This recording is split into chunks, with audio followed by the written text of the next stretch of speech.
how to buy Spotify Premium. In today's video, guys, I will show you how to do this easy and quick. You just need to follow and watch this video till the end. So let's gonna start. First, just go and open your Spotify like this as I'm doing. And right now, what you should do, for example, I have a free account.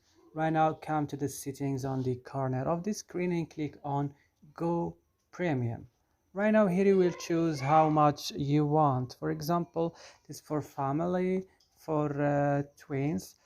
For example, I will click here and then I will come right now and click continue with Spotify, and it will take me to another page to pay.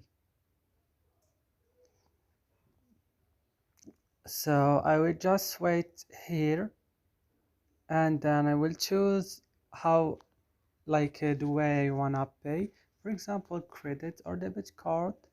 Then I will add here my payment data, for example my card number, and that's it, guys. I hope this video is useful for you. Don't forget to like, subscribe. See you in another video.